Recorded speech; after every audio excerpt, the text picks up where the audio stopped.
My God, I hate drugs. The Philippine ID system bill is an inch closer to becoming a law. Once it does, the public can get a unified ID that can be used in all government and even private transactions. Our Joyce Ilas tells us more. Filipinos will soon do away with different kinds of identification cards when dealing with the government and private sector, as Congress prepares to ratify the Philippine ID system bill next week. After it is signed by the President, officials carrying out the law will initially roll out the cards to 1 million Filipinos this year, beginning with persons with disability, senior citizens, and the poor. Ngayon kasi sandamakmak ang ID na ginagamit natin ng bawat ahensya ng gobyerno. May mga IDs. Ngayon, isa na lang. Isang ID ang magagamit mo sa iba't ibang transaksyon sa gobyerno, maging sa private kasi sa bangko, usually hihingin sa atin 2 valid IDs. Ngayon, isang ID na lang. The PhilSys ID will have 13 sets of information. On its face, the ID number, full name, sex, blood type, date of birth, place of birth, marital status, and facial picture of the card bearer.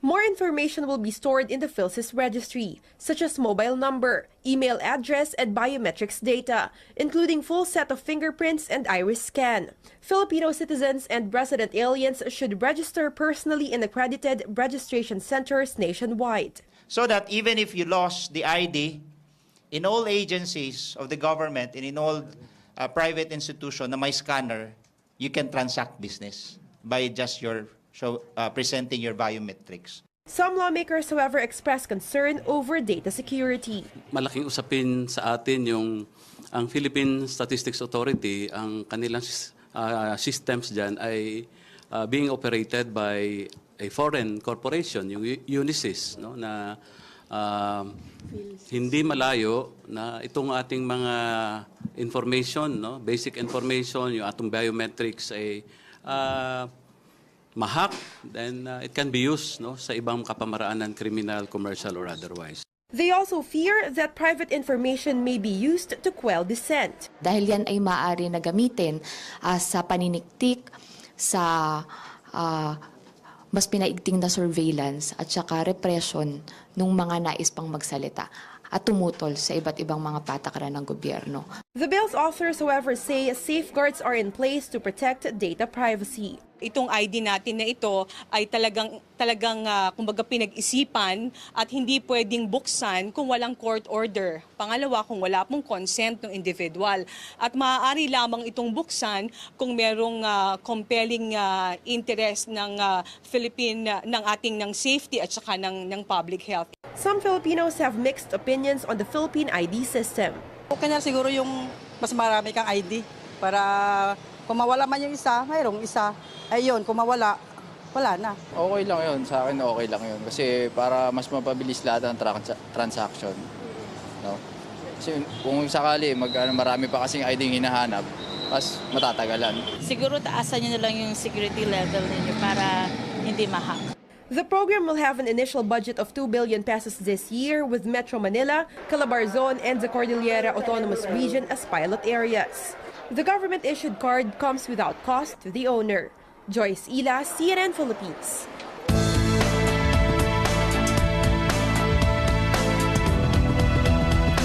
The government reacts to the drop in the country's global competitive ranking for 2018. Switzerland-based IMD World Competitiveness Center says the Philippines posted the biggest decline in the Asia-Pacific region.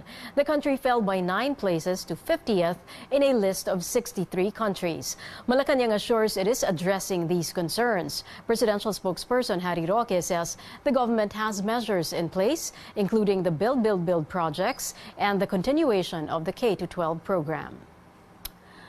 One of the largest food and beverage conglomerates in the country returns to the bond market with a fresh offer of fixed-rate bonds. In a disclosure to the Philippine Stock Exchange, San Miguel Corporation says it is set to enroll another set of 2-year fixed-rate notes with a total amount of 10 billion pesos at the Philippine Dealing and Exchange Corporation. These bonds have a fixed interest rate of 5.25% per year and will be due by 2020. This enrollment brings the total listed bond issues by the SMC traded in the PDEX to 60 billion pesos. San Miguel Senior Vice President Treasury Head Sergio Edeza led the ringing of the ceremonial bell at the Philippine Stock Exchange today to herald the company's second foray to the secondary market.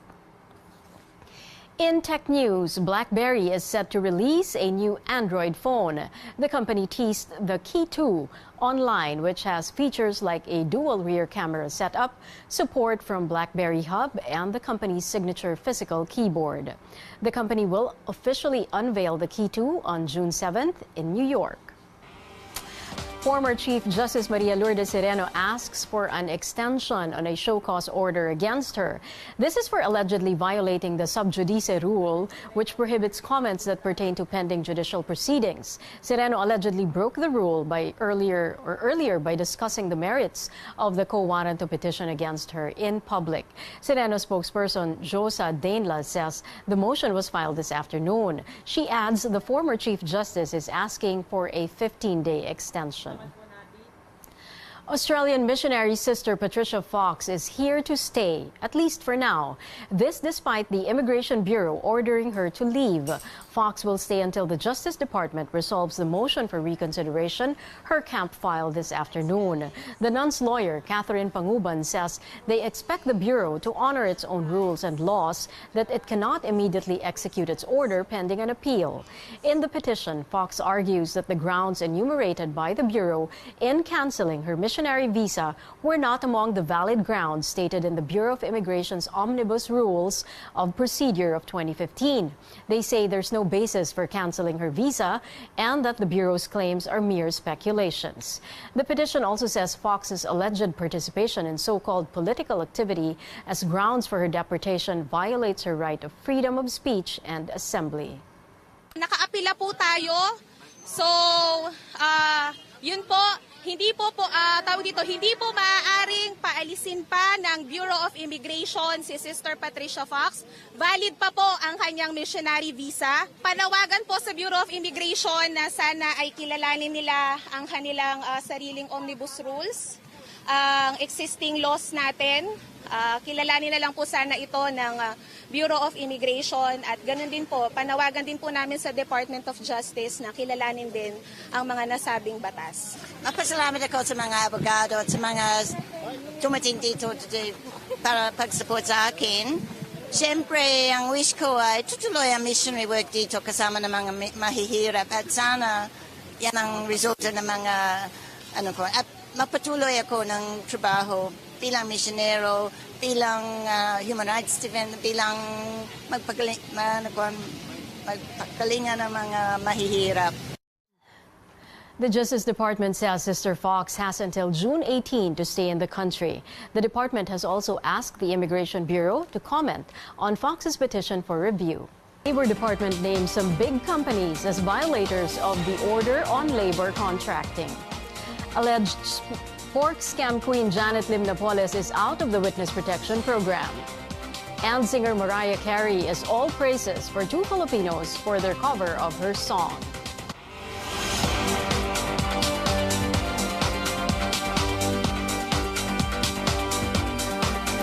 Good evening, I'm Cherry Mercado. Thousands of firms are in hot water for allegedly engaging in illegal labor contracting. And the labor chief himself reveals to CNN Philippines some of these companies. More from our correspondent Rex Remitio. A telecommunications giant, a leading multinational fast food chain, and a pharmaceutical firm with thousands of branches. These are on the list of more than 3,000 firms found involved in illegal contracting. Their fate is now in the hands of President Rodrigo Duterte, who received the list submitted by the Labor Department. Hundreds of thousands of workers rely on these companies for their daily survival. Labor Secretary Silvestre Bello tells CNN Philippines most of these firms are in the manufacturing, retail, hotel, and food sectors. Like for example, yung Jollibee, yung Budget, yung PLDT, yung mga hotels like Dusit Tani ba yun? O yung, if I'm not mistaken, Sofitel is also one of the non-compliant hotels. Meron din yung mga yung ano tong generic pharmacy. Nandiyan din yung Toll Philippines. Toll Philippines is also included. Bello says these firms were found to be engaged or suspected to be engaged in labor-only contracting or other illegal contracting or subcontracting schemes that violate employees' right to security of tenure. He says this was based on reports submitted by Dollar regional offices. Notices of violation were already served. Yung aming submission is already a validated report.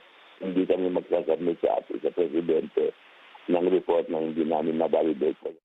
Last month, President Duterte issued a memorandum directing Bello to submit a list of companies involved in illegal contractualization. The president reiterated his promise to go after these companies when he signed Executive Order 51, which is a reinforcement of Department Order 174 issued by Dole last year. The department order imposes stricter regulations on labor contracting schemes, although it still allows some forms of contractual work. So what should the companies do to get off the hook? Bello says they just have to regularize their workers within 30 days. If not, these firms will face heavy fines, although they could contest the order before the court. Dole will also issue an order automatically regularizing these workers. We give them enough time to comply naman.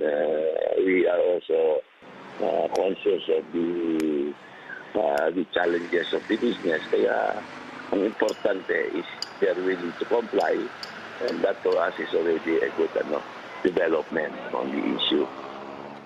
Since Dole has only 600 inspectors, they were able to inspect only 24,000 of the 900,000 firms nationwide. That's why Bello admits the uphill battle against illegal contracting still has a long way to go. Rex Remitio, CNN, Philippines. One of the companies on the list, telecommunications giant PLDT, in a statement says it received the decision of the Labor Secretary on April 30th. PLDT says it filed a petition for review before the Court of Appeals on May 2. The company says, quote, certain aspects of the decision were inconsistent with applicable law, jurisprudence, and the documentary and testimonial evidence presented to the DOLE or the Labor Secretary, unquote. CNN Philippines is still reaching out to the other companies mentioned by Labor Secretary Silvestre Bello. In the meantime, Senator Grace Poe is supporting calls to suspend excise taxes on fuel in the tax reform program. Poe, who is the committee chair on public services, calls on the Finance Department to evaluate the suspension. She explains this is to cushion the impact of the excise tax on the public. But the Finance Department says it can only suspend the next increase if certain conditions are met. Calls for the fuel excise tax suspension picked up amid rising oil prices. Will the upward trend on fuel prices continue? And should we be alarmed over the weakening peso against the dollar? Our business analyst Mike Alimurong gives us the lowdown on what to expect. We may not see prices going down soon because of a number of factors. For one, tensions remain in the Middle East among countries such as Syria, Iran, and Israel. And since we import most of our oil requirements from that region, we're affected. Another development is the move of oil producers like the Organization of Petroleum Exporting Countries, or OPEC, and Russia to reduce output to address an oversupply. And by doing so, maintain relatively high oil prices. There's also the impact of high fuel excise taxes from the train law. So when put all together, high demand and the impact of train result in high pump prices that will remain in the foreseeable future. The peso continues to weaken against the dollar. Should we be alarmed? Well, no need to panic just yet. Even as the peso has touched a fresh low again today at 52 pesos and 70 centavos to the dollar.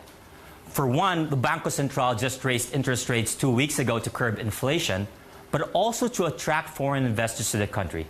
When the country becomes more attractive to investors, there will be a greater demand for the peso. At this time, investment in the Philippines stock market is still highly dependent on foreign investments.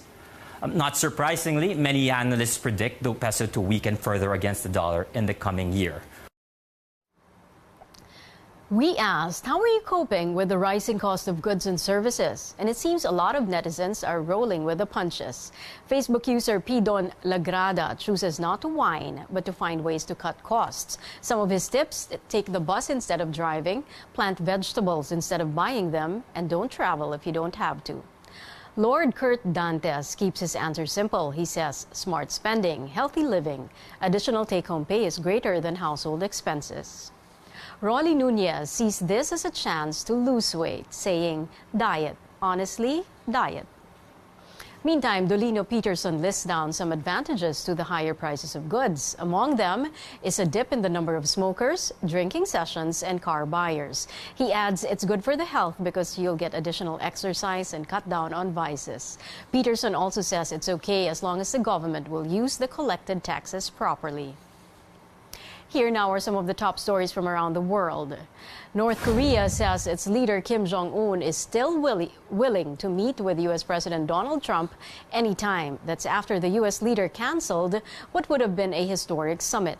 A top official at Pyongyang's foreign ministry says Mr. Trump's decision is not consistent with the desire of humankind for peace and stability in the world. President Trump canceled the summit Thursday in a letter addressed to Kim. He cited recent hostile comments from top North Korean officials and concern